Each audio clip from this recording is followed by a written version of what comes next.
And at the same time that all of this was happening, we were in these refugee camps, meeting a lot of people from different parts of the world.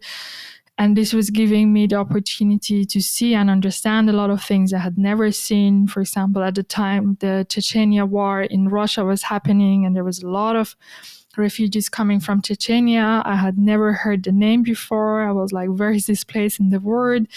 You people are Russian, but why do you look so different? Why are you all Muslims? And why is your country killing you? And, why are you here? There were a lot of people from Afghanistan. There were a lot of people from Iran, but different parts of Iran, religious minorities of Iran that I had never met. A lot of African countries. So at the same time, I was learning and meeting all these people and hearing their stories and understanding the world in a much better way and seeing the treatment that these people were getting. Once you go through that and see how those conditions look like, it's nothing that anyone would ever wish to live. This is the Maverick Show, where you'll meet today's most interesting location-independent entrepreneurs and world travelers, and learn the strategies and tactics they use to succeed. And now, here's your host, Matt Bowles. Hey everybody, it's Matt Bowles. Welcome to the Maverick Show. My guest today is Yooshita Fathi. She is a world traveler and human rights activist originally from Iran. She grew up in Tehran until the age of 13, when her family became refugees and received asylum in Europe. And she has now lived in 9 different countries. She has also traveled to 110 countries on her quest to visit all 193 UN recognized countries. She is also an activist who regularly speaks out on issues ranging from the genocide in Palestine to human rights abuses of the Iranian regime. Her activism as part of the Women, Life, Freedom movement was featured in the Washington Post, the BBC, Reuters, and 200 newspapers around the world. Yooshita, welcome to the show. Thanks for having me, Matt. I'm very excited to be here. I am so excited to have you here. And so much stuff I want to talk about with you, but let's just start off by setting the scene and talking about where we are recording from today. We are not in person. I am actually in the Blue Ridge Mountains of Asheville, North Carolina, on the East Coast of the United States today. And where are you? I'm in south of Spain, in little town of San Roque, a couple of kilometers from Gibraltar, and overseeing the African continent and the beautiful city of Tangier in Morocco. Amazing. I love Tangier. I have spent probably about a month or so in Morocco. I've been a couple times. Tangier is such a special city. I have not done the arrival by boat, though. I have flown into Marrakesh and then taken the train up to Tangier. Have you taken the ferry across from Gibraltar to Tangier? Yes, absolutely. So if you want to do that, this area where I live is the best place. So we've got 2 places, Tarifa and Algeciras in Spain, where you can take the ferry and within an hour you're in Morocco. You can literally from here go and have your lunch and come back for the evening. That's so amazing. I really, really, really want to do that. Well, I think a good place to start off would just be to talk about how and where we met. We need to give a shout out to Rick Gazarian, the Global Gaz, who Maverick Show listeners know. He was the organizer and host of the Extraordinary Travel Festival in Bangkok, Thailand. And that is where you and I met. Do you want to share the story about how we connected at the conference? Sure. So I decided very last minute to visit ETF because I happened to be not too far from Bangkok. I was for a work trip in India, and traveling to Bangkok suddenly was very easy. And I decided to join the conference. I knew I will be seeing a lot of travel friends, a lot of people I know from the extreme travel community, from social media, from person. But I visited and I had the chance to connect to a lot of new people and travelers. You, one of them.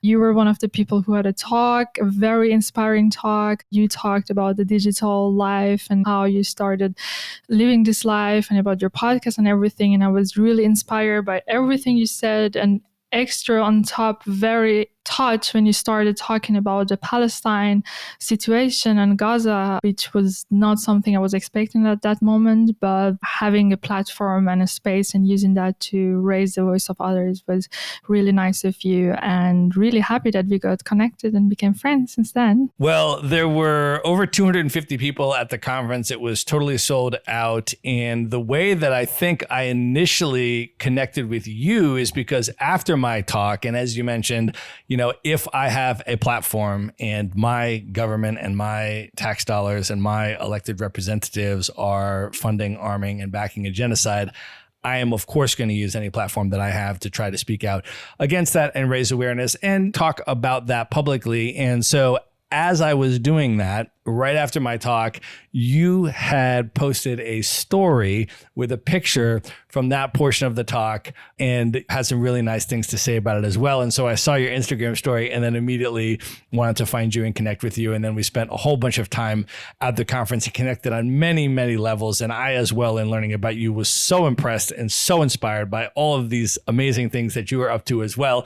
And I said, I have to have you on the Maverick Show. And so we have finally put that interview together, and I'm super excited for the conversation we're about to have today. I feel like it would be a really good place to start, maybe just even giving people a sense of your travel lifestyle, to just simply talk about from the end of that conference until today, which has been less than 2 months since we were at that conference to the time of recording. In the last 2 months, can you share what some of your travel experiences have been since the conference? And I think this will both give folks a sense of your travel lifestyle and the types of things you do and the places you go. But I think it will also be really interesting to hear what those experiences were like. So maybe just start with the first place that you went after the conference. So after the conference, because at the time I was based in India for a work trip, I used that time period to travel in the countries around India. So after Bangkok, I went to Sri Lanka and Maldives for a week.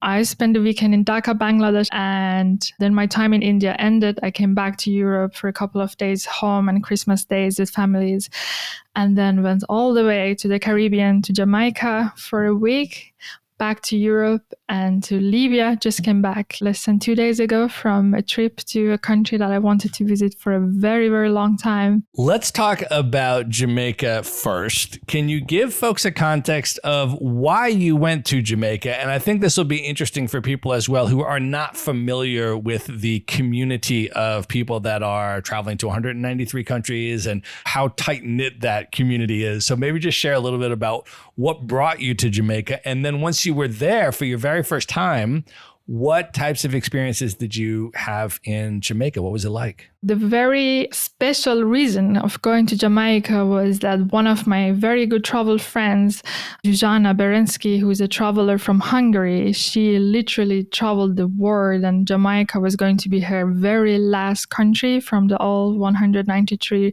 UN recognized countries, as you mentioned, to visit. And she had purposely planned her last year of travel to achieve this goal, to leave one country from each continent and finish off every country by visiting the last country of that continent. And Jamaica was going to be the final country. And I knew since a couple of months that we are going to spend the Christmas holidays and the New Year's Eve there, celebrating this amazing achievement that she has done over years of traveling to every single country. It is not an easy journey. It really takes a big chunk of your whole life, a lot of energy and resources. And people who follow this dream, they know that there are very few people in the world who have done this. They say that there are less people who have been to every country than to space. It's known that maybe around 400 or 500 people have done this. So it is a truly big achievement. And I was so happy and lucky to be there and celebrate this with Susie. So full disclosure, I have actually not yet been to Jamaica, which is completely crazy because I have a whole bunch of Jamaican friends. I love Jamaican culture, dance hall music, the whole thing, have been into it for so many years. I have actually attempted to go to Jamaica. Like I literally booked an Airbnb for April of 2020 for a month in Kingston, and then obviously had to cancel that because the pandemic came in March of 2020. So like I literally have made the effort. I just haven't actually arrived in Jamaica yet, but I have so much deep love for Jamaican people and Jamaican culture. And I was following your Instagram stories and I was just smiling at all the different experiences you were having and all of these different things. Can you share a little bit though for other folks like me that have not been, what for you were some of the highlights and the experiences there that really impacted you and stood out? I would say Jamaica is probably the most prominent Caribbean island, probably the best known, probably because of Bob Marley, the man. I would say that there's no one on this planet who hasn't heard his name or listened to his music. And because of him, Jamaica has a big name in the world. And he is truly a very big part of the culture and everything related to the music, Rastafarian, reggae, and all of that. But the country obviously has much more to offer than that. So we spent a week there and we had rented a car driving around different parts of the island. So since this was a celebration week, we had a lot of time just spending together, celebrating days in different, very, very beautiful locations. It's a very tourist-oriented island. There's a lot of people coming over, especially from USA or Canada. And since it was during the Christmas holidays, there was a lot of Jamaican people who live in these countries who were coming back home to see their families. So you find a lot of beautiful resorts, a lot of nice Caribbean beaches, etc. So we visited all these touristic places. At the same time, I always love to connect and see the very authentic life of people in the world, and I can't have it just going from one resort to another. So I also visited some parts that are known to be the most dangerous places, or the ghettos, if you want to call it, that are very much connected to gang violence and different kind of crimes that people usually try to avoid, like flankers in Montego Bay region, etc. So I really wanted to also see this part of the country. And I was lucky enough to connect to some locals who agreed to take me there, which also was a very special experience to see that part of Jamaica as well, and make some really good friends there who ended up joining our party on the last day of my friend's 197 celebration. So we had some good time spending a couple of drinks and nice chats in their neighborhoods. And they ended up being in our party, which was a very good memory from the country. Let me ask you a question about that, because I really appreciate that about you. And I appreciate that about how you travel and the things that are important and the way that you connect with people, not just that you want to go and experience the non-touristy areas, but the way that you do that through actual meaningful local connections and friendships and so forth. But I want to ask you a little bit about that, because I think as we travel the world, and you've been to more countries than I have, there is an industry, maybe, if you will, coming up of tourism. Some countries, they call them slums, or they call them, like you said, ghettos or favelas in Brazil, areas that are some combination of low income or perceived to be currently or formerly high crime areas, or things of this nature. And I'm wondering what you've observed just in terms of industries rising up around that, and what types of ethical considerations with regard to voyeurism or objectification of people in vulnerable positions or things of that nature that travelers need to be aware of. And then I'm curious how you personally think through that and navigate that, because I think you do it very well. And I'm wondering if you have any tips for travelers who would like to experience the non-touristy things when they go places, but also how they should navigate some of those ethical dynamics. I think the most important thing is the purpose you are doing this, first of all. And people understand this. Whenever you go to a place and visit, the way you react and talk to people quickly understand why you are there and what you're doing, and it's important to let them know. So if your purpose is just about understanding how is the normal life there, how are the living conditions, how are people living, the most important thing is once you go there and make this connection, you make people comfortable with you and make them understand that I'm not here to see how different you are or how we come from different parts of the world, that your life is so different, etc. So when I go to these places, first of all, I always try to go with a local person. You have to be aware of where you go. You can not just show up in this kind of neighborhood as a tourist and just go around. You really need to understand how is the situation there and where you're going, who you're going with, etc. And then I always try to make connections with people, but this is how I do it anyway in every place that I go. Some little chat, I tell them where I'm from. I usually ask them if they know anything about my country, which I'm genuinely interested to know. And I always get the most interesting answers from people all over the world, not only in these areas. And then you just go with the flow. And when people have this trust in you that you're not there to harm them or you're not there to shoot your videos or make any content, because, you know, there are a lot of people who unfortunately use these places just for these kind of things. People also treat you as one member of a normal friend or someone from there, and then it's a different situation. Well, I also want to ask you about your trip to Libya. I have spent a very good amount of time in North Africa. I've spent over a year, I would say, in North Africa, but I have not yet been to Libya. And I want to ask you, you mentioned that you had a long time interest in Libya and wanting to go there. Can you share a little bit about that, what your interest was or connection with Libya, and then share a little bit about the trip, maybe just starting also with what is involved in actually going to Libya and how someone could experience Libya today? So I've been wanting to go to Libya for a very long time because Libya is one of those countries that you don't hear a lot about it. It's one of the least visited countries, and these places always trigger my curiosity because you just haven't seen or heard a lot about it. And you might see a lot about these countries, but it's mainly from the news headlines because of the war situation and everything happening there. So I was very curious to go and see. I knew that the country has a lot to offer. It's a very beautiful North African country, just as beautiful as its neighbors, which are very common for visitors to travel to. And it has actually some of the best preserved Roman and Greek sites in the world, some ancient 1,000 years old Berber villages, which are very, very unique in the way they were built, and they are very well preserved, and they would blow every tourist's mind and people would love to visit. So it was long on my list to visit, but as we know, the country isn't very open to tourists. So the country actually has never been. So we know Libya is a country that had Gaddafi, the crazy dictator who ruled there for 42 years. Till 2011, where a revolution happened. And unfortunately, after the revolution, things didn't go the direction that people were hoping for it to go. So a civil war started in the country, and ever since, things haven't been stabilized yet. So since 2020, the situation is much better, much calmer. There's no real conflict or war in that way happening at the moment, but the country has been divided in two groups ever since, to the east and the west government, ruled by two completely different systems. And everybody knows that this situation is not definite and things will have to change. The country needs to be united, and that's what everybody wants. But how and when that's going to happen, it's unclear.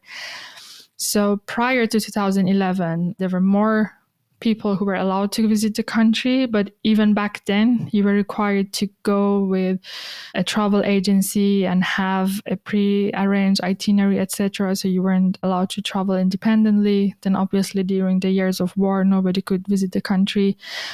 There were some ways in the last few years to go as a businessman with a business visa, etc. But the country literally opened up to tourists this year, but you still have to go with a pre-arranged tour with a tour agency. And on top of that, you still need to have at least one or two security officials from the government following every single step of you in the country, which was something very unusual for me. And I've been to a few other war countries and places where you needed security, but I had never been in a country where you need to be literally escorted every single minute. And the escorts are going to sleep in the same hotel with you. You can't just go out for a walk around the block or you go lunch with a friend of yours, etc. You can do all of this, but you need to have the escort with you all the time. So in your Libya experience, how long were you in the country and what were some of the highlights? You've been thinking about going for so long. When you finally got there, what were some of the best moments of your trip? So I was there for 8 days. Let me tell you maybe how the trip even started before it really started. So having in mind, I'm going to a place that people don't usually travel to. I know this is going to be a high security country. I'm not going to be able to travel freely all of this. I'm not expecting to meet a lot of locals as I usually do on my trips. I cannot just hang out with whoever I want, etc. So I'm going with this mindset that I'm in a little group and I'm not going to divert a lot from the plan, which is usually not the way that I travel. So I take a flight from Malaga to Rome, where I'm going to stay one night, and take a second flight from Rome to Tripoli, the capital. And once I land in Rome and I turn on the mobile data on my phone, I send a voice note to a friend of mine explaining to him that tomorrow I'm going to Libya. And the lady who was sitting to me the whole flight, she overhears that I'm going to Libya and she's like, "Oh, you're going to Libya. I am from Libya. And that's really cool that you're going there. This is my number. This is my name. I'm flying to Libya tomorrow as well. If you need any help, anything, you can reach out." And I'm like, wow, friend number one already done before even getting to the flight to Libya. And the next morning, I go to the airport to take the actual flight to Tripoli. And I find the gate that I have to go. And once I get there, I realize there's something unusual happening at the gate. There's a big crowd. There's a lot of people from the press, microphones, cameras. There's a lot of people dressed up in suits and ties, and they're speaking. There's a huge cake. There's a lot of drinks. And I realize this is an inaugural flight, the first flight from any European airline from ITA going to Libya after 10 years, because, things starting to get a little bit more normal now. And ITA is starting this flight. It's the first flight ever. So a bunch of important people there and they're celebrating. And I'm just like, wow. And the smile on my face is just getting bigger and bigger. And a guy approaches me and he's like, "Wow, you're going to Libya. Why are you going there? Who are you?" And I explain, "I'm just a tourist and I'm going to travel." The guy was a Libyan person who moved to Sweden 15 years ago, and he was going back to see his family. And he's like, "Here's my number, here's my name. If you need anything, if you want to hang out in Tripoli, just reach out." And I'm like, wow, friend number two, and I haven't even boarded the flight to this country yet. And in my head, I'm already thinking, how do I explain to the securities that I need to meet all these people while I'm there? Because this is all not part of the plan, So we get on the flight, we arrive, the red carpet rolled out of the flight because this is a special flight. And I go to the immigration queue, long queue. And while I'm standing there, I realize that I forgot to download my visa into my phone. And I realized there's no Wi-Fi in the Tripoli airport. So I turned back and I asked the two gentlemen behind me if they have any internet that they can share, which they luckily had. And these two men, they were from Italy and Croatia, traveling frequently to Libya for petrol-related work. And they are like, "What are you doing here?" I was, the majority of people there, they were from Libya. There were a few businessmen, and it was very clear that I didn't look like being from Libya from the way I was dressed. With the backpack, it was obvious that I wasn't the businesswoman. So they were like, "What are you doing here? But people don't travel to this country." And I explained to them that I'm very excited to be here, etc. And they're like, "Oh, here's our number. You can reach out if you want to hang out, if you want to do this, if you want to have a glass of wine in Libya, here is where you can find us." And I'm like, I haven't even been stamped in yet to the country. And I've already have 3 different friends and contacts that I can reach out.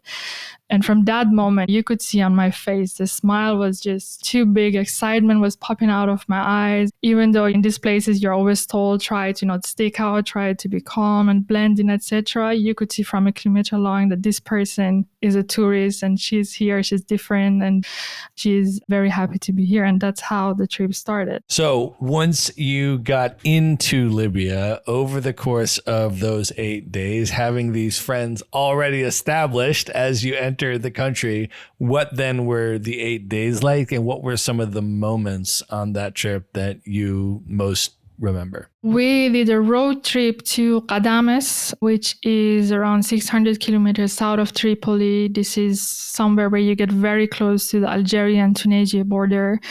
The trip to there itself is very beautiful. There's a couple of very nice old Berber villages that you can stop and check out. And we spent 2 days in Ghadames, which is, I think, truly one of the most beautiful places I've seen in Africa. So we spent there visiting the desert as well, coming back to Tripoli. And then Tripoli itself is on the coast of the Mediterranean. And along that coast, both on east and west of the city, there used to be a lot of ancient Roman sites which you can visit. So I did the day trips to Sabrata and another day trip to Leptis Magna. Both of them are some of the best preserved Roman sites that you can visit, which were really impressive. And in all of these sites, me and 2 of my friends, we were the only tourists there the whole week. I did not see another tourist, which sometimes is a privilege because you're standing in these very beautiful places where you can take a million pictures and spend as much as time you want without having anyone on the side. And you just feel like, wow, I am a special guest, just enjoying all of this for myself. A little bit how things, were during the pandemic. And yeah, a lot of amazing cuisine. It just is a place with a lot of North African vibes, as you know it from Tunisia, Egypt, Morocco, etc., with the difference that you just don't have the tourists. So you don't have all this, if you visit the old towns, etc., you don't have all these souvenir shops or people trying to sell you something. It just feels a bit more authentic, but definitely with North African, Mediterranean, and a pinch of Italian influence. Amazing. Well, Yooshita, at this point, I would love to go all the way back and give folks a little bit of sense of your backstory. And I would love to start in your home country of Iran with your experience growing up there as a kid up until the age of 13. Can you take us back and just share a little bit about where exactly you grew up in Iran and what was that like for you in your first 13 years? Being a kid in Iran, what are some of your memories from that period? I was born in Tehran, the capital of Iran. It's a massive city with 18 million, at the time maybe 15 million population. Growing up in Iran, that was the only country I knew. I never had a comparison, so I thought the whole world is as I know it there. It's a country that has a very special history, let's say, and it's been going through a lot of struggles in the last few decades.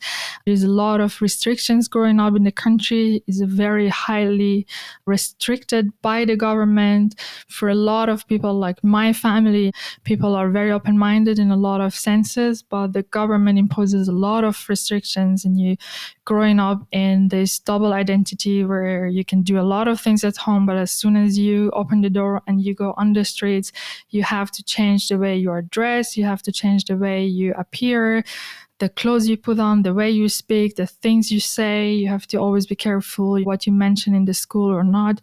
If you're talking about a gathering in your house, you're always told by your parents, do not mention that we have alcoholic drinks at home, or that if when our families meet, we have mixed parties, or we listen to Western music, some very simple things that in most places you wouldn't consider as something strange. And did you get the opportunity to travel around Iran? This is an enormous country for people that are not familiar with the size of Iran. Did you get a chance to travel outside of Tehran and see some other places around the country as you were growing up? We did travel a lot when I was a kid, but as you say, it's just a massive country. And now that when I look back, there's so many places that I wish we had visited and that I would love to go back and visit. But we have visited the north region very often. That's the place that the majority of Iranians head as soon as they have some free time. The northern region across the Caspian Sea is the green part of Iran. It's a very mountainous region, and it has a very nice weather throughout the year. I had been to the major cities like Isfahan, Shiraz,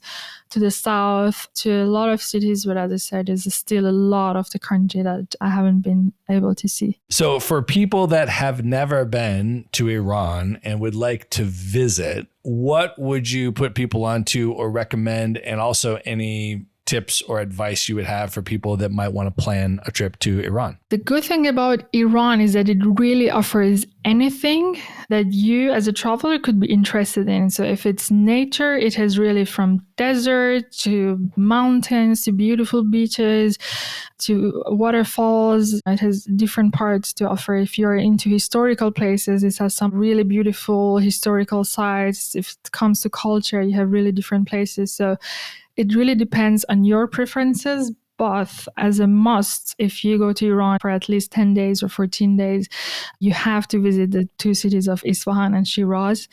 And usually Yazd and Kerman is what travelers add on. And then I would always recommend do the traditional route of visiting these 3 or 4 cities and then add on something depending on your interest. For example, I personally love the south east part of Iran, which is the Baluchistan region, which has completely different vibe to the whole country, the language, the traditions, the customs, everything, the food, everything is very, very different and is one of the least visited parts of Iran. And usually people do not go there, but for me is my favorite part.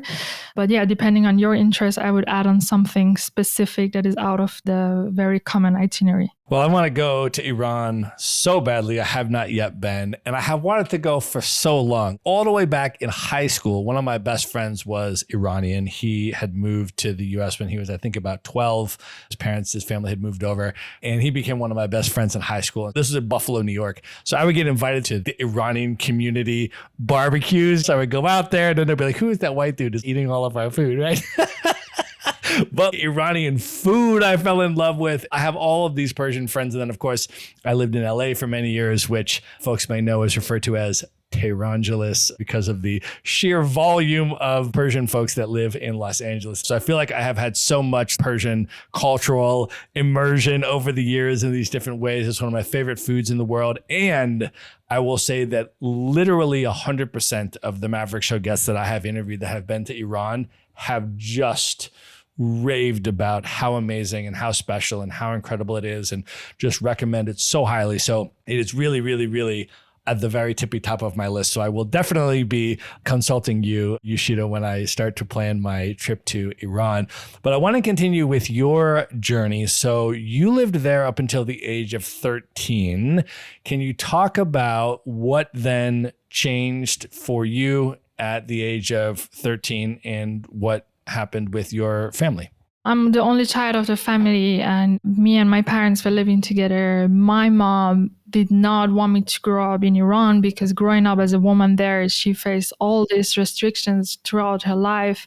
When she was a young woman, 18, 19 years old, the revolution happened in Iran and things changed overnight. So a lot of people don't know that pre-1979, things weren't great. That's why the revolution did happen. But a lot of things took a very wrong turn after that. And for people like my mom in her generation, they suddenly had to go from the freedom of dressing the way they want to covering their hairs and not being able to do a lot of things like riding a bicycle or attending a sports stadium. There was a period that wearing sunglasses or having a different color in your nail, that would cause you problem and trouble with the police. So all these little things made life and still make life very difficult for a lot of people. So my mom didn't want me to grow up in an environment like this. And we had decided to leave the country. And at a time, we had planned to immigrate to the United States of America. We had applied for a work visa and everything was in progress. So we couldn't wait for the visa to be issued. So we decided to live in Iran and wait in a second country where there is an US embassy and just wait for our visa to be issued. We traveled to Austria, Vienna, and this was in 2001, in September 9th. It was just 2 days before September 11th. We had no idea what's going to happen 2 days later. I remember we switched on the TV and I saw these airplanes crashing, the World Trade Centers, and it was the day that we all remember quite well. At that age, I couldn't really understand what this exactly means. Nobody exactly knew what's going on, but I could clearly see from that TV that whatever is happening is not good. And I had the feeling this is going to impact us. And it did in a way that couldn't continue with our journey to the United States. And we kind of got stuck in Europe. Now, years later, I'm really happy about the fact that we did stay in Europe, but at the time it meant that we had to stay there and improvise and change the plans and apply for a refugee status and go through a lot of troubles. But eventually things worked out and we ended up staying in Austria. Well, I would love for you to share a little bit about that experience. I think it's really important for people to understand what refugees experience in trying to seek asylum in these different places. And I know you initially tried to get asylum in the Netherlands. And so when you're 13 years old and you're there with your family and you're trying to get asylum in the Netherlands, can you share with folks what your experience was like and what you remember from that experience? It depends how you enter a country, but once you're in a country, there's a place that you go and say, hi, I want to apply for refugee status, and then the police from there takes it on. So in the Netherlands, we went to this place and we said that we are refugees. They took us to a place where there was a huge tent set up where they would temporarily keep people for a couple of days. From there, they would take you to a place where they would interview you very briefly. They would take each family member to a room. There were two sections, the place for interviewed people and non-interviewed people. They would take you from one place, they would interview you, and then you would either pass to the next step or they would set you outside of the door if they would, for whatever reason, think that you're not eligible to be there. So there were a lot of families there, and I remember we met another Iranian family who are very good friends of us still today. They had a very small baby. Their baby was a couple of months old. I was a teenager, and every family that was passing, we didn't know what's going to happen to them. We just knew either you pass through or they put you out. And I remember we had a little bit of cash with us, and my mom gave that money to this family, and she was like, in case they put you outside, at least you can buy some food for your baby. They passed through this question box and they managed to get to the next step. We didn't pass through this question box. We failed when we were the ones who were set outside. And they just gave us a little paper with some text on it. And they were like, you can get on the train with this and bye-bye. If you're not happy with this rejection, you can appeal the decision and that's it. So we went back. This was a city, far from Amsterdam. So we just hopped on the train going back to the city where we came from. And I remember we were just showing this paper with, some Dutch text on it to the persons who were controlling the tickets on the train. And every time they would read this and they would put us outside the train and we would just get on the next train. Later, we realized that the paper was just, we are refugees. We don't have paper. We don't have money. Let us just be on the train for free. So it took us the whole day going back a distance of 3 or 4 hours on the train just to reach the next city. And this was just the first day of becoming a refugee, something we hadn't planned. We weren't really come for this. We weren't really mentally prepared for this. And from that moment on, we had to stay a couple of months at our own cost and resources in the country trying to appeal the decision, which didn't work out. And then we decided to go back to Austria, and then the same process repeated, and it took around 2.5 years in Austria till we were finally approved asylum. And usually in this period, till there's no decision made on your case, if you're an approved refugee or not, you're not allowed to work, you're not allowed to have a normal life. For the first year, I was not allowed to go to school. So your life is on pause. And this process for us took 2.5 years. I know people that have been through this process for 10 years and more, and their life is in this bubble just waiting for a decision. And at the end, they may be deported to their country, they may be put on the street, or they may be finally approved. So you're 13. This is your first time out of Iran to go to any other country. So you have the European cultural differences, which are obviously quite a change for you. And then you have this treatment of your family going on at the same time. So when you think back to that period of your life now and what you experienced, what lessons did you learn in general about the treatment of refugees in this world? And how did that period of your life and those experiences start to shape your worldview? When I look back, we went through a really tough time, which was not easy at all. At the same time, without really understanding, I was learning and developing so many skills that helped me later on in my life to live a life that I'm living today. And one of them was just being super adaptive to the environment. In the first year that we left Iran, imagine in my brain, we were going to immigrate from Iran to USA. Then this was changed to the Netherlands. Between going from Netherlands to Austria, we were actually planning to go to UK. We paid someone a lot of money to take us to UK. That person disappeared, so we had to go back to Austria. So in my brain, there were 4 completely different locations that I was going to get adjusted to. And at the end, we ended up in a completely different place. And at the same time that all of this was happening, we were in these refugee camps, meeting a lot of people from different parts of the world. And this was giving me the opportunity to see and understand a lot of things I had never seen. For example, at the time, the Chechnya war in Russia was happening, and there was a lot of refugees coming from Chechnya. I had never heard the name before. I was like, where is this place in the world? You people are Russian, but why do you look so different? Why are you all Muslims? And why is your country killing you? And, why are you here? There were a lot of people from Afghanistan. There were a lot of people from Iran, but different parts of Iran, religious minorities of Iran that I had never met.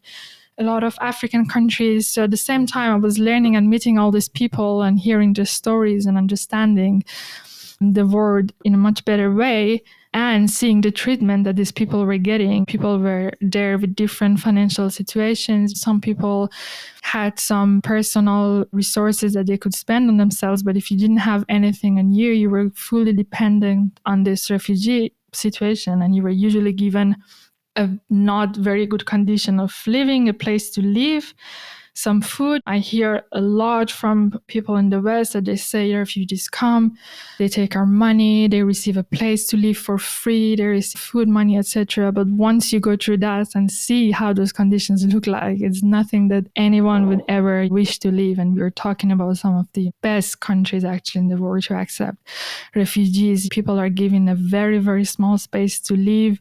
I remember, for example, in a place that we had to stay for 2 years, it was a guest house run by a family, and the government would give a lot of money to this guest house to provide to the refugees, but they weren't really the nicest people to the refugees. They weren't treating them well. A lot of people there, for example, had Muslim backgrounds and they had a lot of food restrictions, but they would just cook food for them and serve 5 times a week pork, which they knew exactly these people are not going to eat. So it would make them end up going to bed hungry, and these people do not receive any money or are not allowed to work, etc. So, Yooshita, eventually you do get the asylum in Austria, and eventually you are able to go to school in Austria. Can you share a little bit about that acclimation experience, both the cultural acclimation to a completely different place, and then as you started interacting with students and with people there, what did you find? How did that go? And what sorts of stereotypes about Iranians did you come up against in Europe and things of that nature? What was that experience like for you in your teenage years? So the experience of going to school in Austria was so different. First of all, coming from Iran, the schools are separate. You're not allowed to have boys in the girls' school, etc. So I was going to this school as a teenager that suddenly everything is mixed. People are doing a lot of things that you couldn't even imagine doing in Iran. I remember I was maybe 14, 15 at the time. When I look at my diaries from back then, I have text written like, oh my God, these people in my class, they consume drugs, and what they were doing, they were smoking weed, which was not the craziest thing ever. This is crazy. They smoke this green thing and they get high and but for them it was the same thing. I'm coming from a country that most of them, they had never heard about it. They had no clue what is Iran. For them, it was just a far place, further away from anything they had seen or traveled to. And they had all these misconceptions about my country, asking me, this is in early 2000s, there's no social media, there's no Instagram, there's no ChatGPT. And people kept seriously asking me questions like, do you guys drive cars in Iran? Do you know what is football? I remember we were going to go on a ski trip, which is a very common thing in Austria. And they were asking me, do you know what is skiing? Have you ever touched snow? And all I was thinking, I come from Tehran, is a city surrounded by so many 4,000 or 5,000 mountains, which is very, very common to go on a ski trip. At that age, I hadn't been to a desert in my whole life. I hadn't seen a camel, from close by, but I had been on ski trips, etc. So I was always wondering, why do people have all these crazy ideas about Iran? Why do they think that we ride camels or we do completely different activities than they do? Well, I know that you eventually started working as an interpreter and working to help other religious minorities emigrate out of Iran and did some NGO work. And I'm curious if you can share a little bit about that experience, what it was like and what you learned from that experience. Yeah, so the first main serious job I ended up having was, I think, probably the longest job I ever had for 8 years. I was working as an interpreter for an American NGO that was helping Iranian religious minorities immigrate to the United States. These were Iranian Jewish people, Iranian Christians who are usually from Armenian or Assyrian descent. These are Iranian Baha'is, Zoroastrians, and even Mandayans, a religion that I had never heard before and is not known internationally and even locally in Iran. So working there for a couple of years and as an interpreter was an great opportunity for me to understand, first of all the struggles these people were having to go through, because my job was mainly to sit and interpret the stories of 8 families per day. They would be interviewed by the officers of the Department of Homeland Security from the U.S. consulate, and they had to explain all the experiences throughout their life, how they had been treated in Iran, what they've been through. And these people would be some very well-educated people from major cities. These were people who worked in the parliaments, who were doctors, engineers, but also a lot of people from smaller villages with less education, young people, older people, so from all parts of the society. But what they all had in common was the religious discrimination they had been through. And it was mind-blowing for me to hear how much of struggles they had to go through and not being able to live a normal life, which a lot of it overlaps even with people without being a minority in Iran, people like me or any other people who live there. And it was a very enriching experience to be able to help these people and listen to their stories and learn from their experiences. All right, we're going to pause here and call that the end of part 1. Everything that we have discussed in this episode is going to be linked up in the show notes, as well as all the ways to find and follow Yooshita on social media. Just go to one place at themaverickshow.com and go to the show notes for this episode. And be sure to tune in to the next episode to hear part 2 of my interview with Yooshita Fatih. Good night, everybody.